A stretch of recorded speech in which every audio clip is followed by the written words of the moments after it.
afternoon, ladies and gentlemen. Welcome to another Propagandacast State of the Balance for this time, February 2018. So how have things gone since last month? Well, nothing in particular has really changed since there's been no patch, and things have already largely calcified since, well, I mean, it's rather lopsided in several ways in terms of balance, but I mean, overall, looking at the hours, the British are sort of rather, largely on top, at least the one that's probably drawing a lot of the hate, in particular in the team games. With all the buffs they received in the December balance patch, even though some are supposed to be nerfs, they've rather sort of gone from being already strong and rather cheesy to being even stronger. The overall issue lies is still in the infantry section is now even better than it used to be. Needs less cover, which was still a really bad idea, I think. The universal carrier is just basically a light tank. The AC is really strong, and now the setup is basically just even better to rush out because it's basically quite fast and thusly difficult to deal with.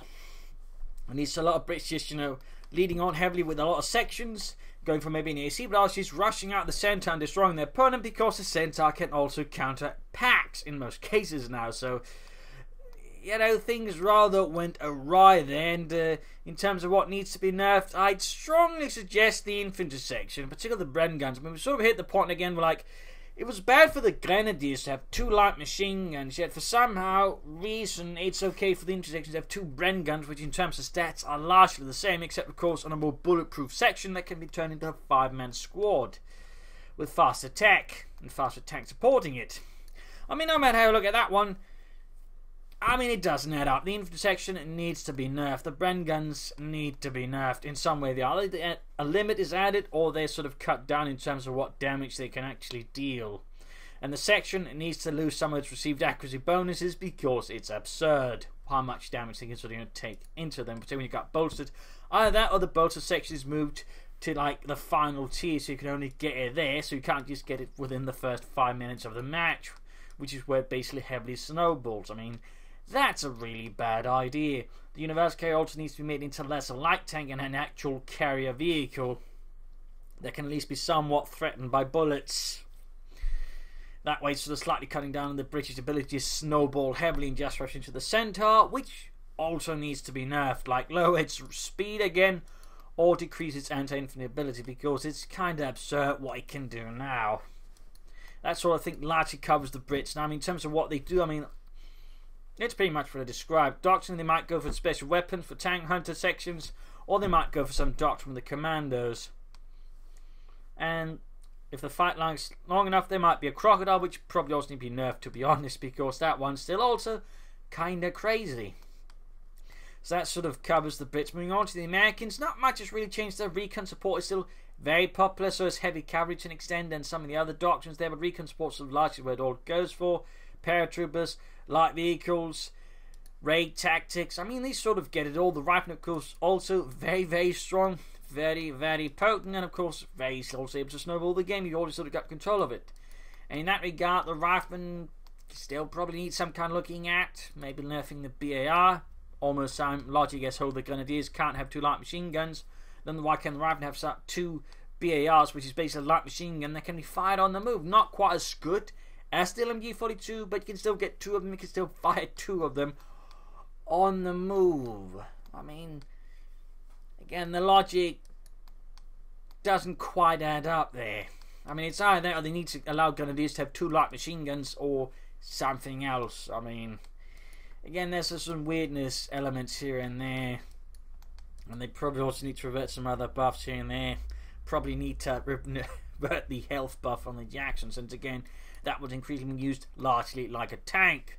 It's a tank destroyer, not a tank, yet the health buff is rather sort of pushed into that territory. So there are some, I think, potential issues that need to be looked into. But I think if we just sort of take the rifle under good care, there might be some knock-on effects for the rest of the American faction, which might balance it out. But I definitely think the riflemen are just overperforming at the moment, and they need a very thorough look at with a mallet to the kneecaps.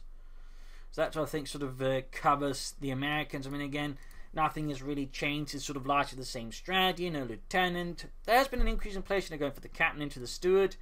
But largely they sort of stick to the same strategy because it works quite easily. Once you sort of get going, you can easily sort of lock down the German place, and they can't easily get back from it. And if you sort of get into trouble, usually you can, as the Americans, bounce back from it. So I think there are definite issues there that need to be looked at. And again, the BAR, the riflemen, certainly I think are sort of at the heart of this darkness, if you will. Moving on to the Soviets, very conscript heavy strategies now. Guards supporting them. Snipers also very potent, of course, very popular because you now can always support them with guardsmen, thus locking down any few counters that might exist to the snipers, however weak they might be in several situations, which is obviously not particularly amazing either. But that's definitely one thing that's also happening. T-34-76s are popular, T-35s are popular. Armored assault doctrines become really popular now, since you're less reliant on calling infantry, so you can just sort of pop ahead there, go for T-35s, then colonize too. And of course, doctrines with strafing runner rule also become increasingly potent, because that doctrine by its ability was already strong. Now it's gotten even stronger, instead of actually getting, nerfed, and that by the way needs nerfings. But a lot of players will basically go for those doctrines, so they can absolutely destroy a player. Then, particularly if they're not quite cautious, they can wipe entire units easily.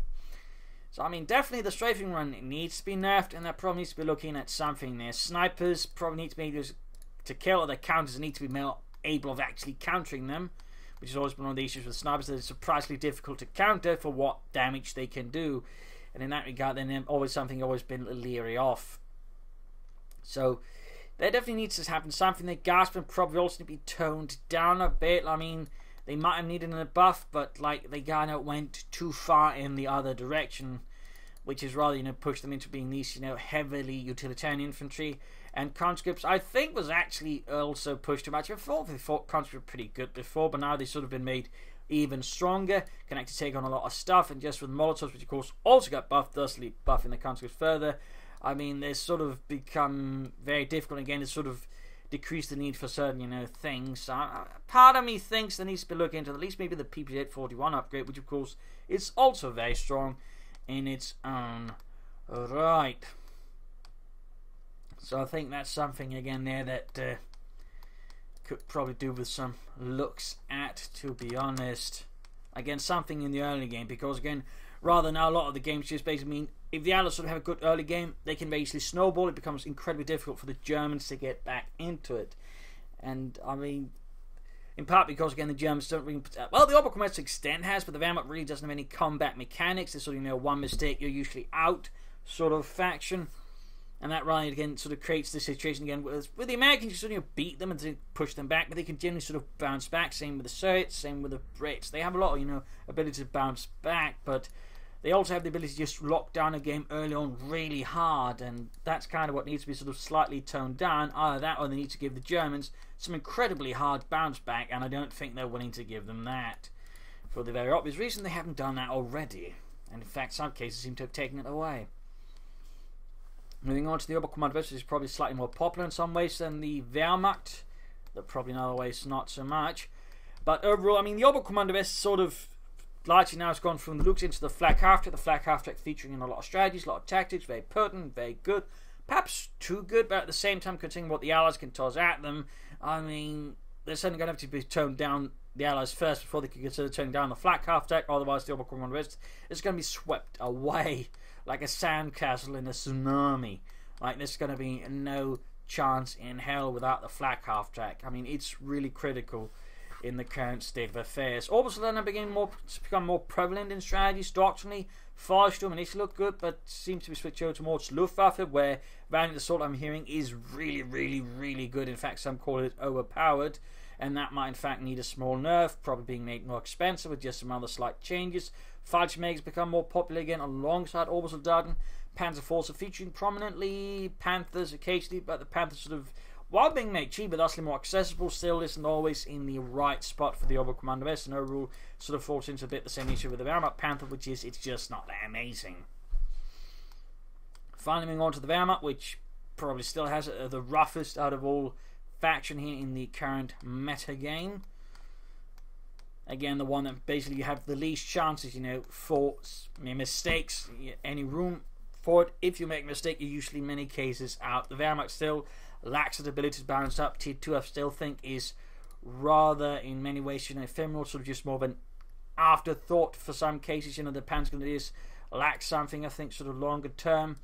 And the light vehicles also struggle a bit. I mean, the 2-2 and the 251, like the half track really, I think, needs suppression, or it needs better machine guns to really take on the enemy infantry to sort of really have a chance. And see if they probably also need to look into slightly making some of the tiers a bit cheaper for the Wehrmacht somehow. Otherwise, it's just going to, end up in the same stuff. For a lot of the Wehrmacht, though, mobile defense is becoming increasingly popular. Pumas would help counter light vehicles, so you can threaten some of the medium armor. Awesome to quickly make up for stuff. Counter-attack tactics, and in the command tank. So that's sort of become the Wehrmacht crux at the moment, which I think highlights just how much of a pressure the Wehrmacht is on when they have to rely on Pumas, in many cases, rather than Panzer IVs, to stand a chance against the enemy.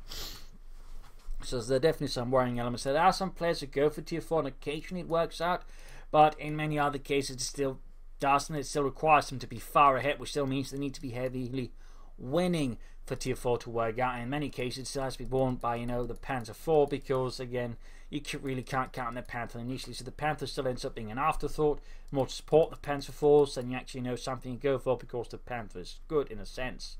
And you're still better off relying on the Stugs and the Panzer IV, maybe Tiger tanks, and aiming for the Panther. So I mean, Wehrmacht still needs, a lot of help here, and I still think it needs something that can help them bounce back if they struggle from a weak start, since that's really the one thing the Wehrmacht has been lacking since forever, and tends to be, what pushes the Wehrmacht in a bad spot. But that is, they don't have a lot to bounce back with. Also, they need to buff the Ostwind. Like, they pretty much just make it worse than the Panzer IV with those buffs they gave it last patch there. So that one needs to be buffed. No arguments. I mean, the Panzer IV is just now the better choice versus both infantry and armor, and you're not paying a lot more than the Ostwind, so they need to buff the Ostwind properly. Just do it. But again, 2-2 probably needs to buff 251, I think. And again, I think need to look into buffing a lot here, the light mechanized company for the Wehrmacht, and of course looking some way to make tier 4 more accessible. Again, I still partly think some upgrades becoming available here and there as well for the Wehrmacht. So there you go, this is the state of the balance for February 2018. Hopefully you agree or disagree with my thoughts there. What are your own thoughts on the state of the balance? Do you like it? Do you hate it? Have you stopped playing because of it? Have you begun playing more of it? I mean, what are your thoughts? So this is Imperial saying thank you all for watching. See you all another time for another video in the future. Hope you all enjoy, and see you. Cheers.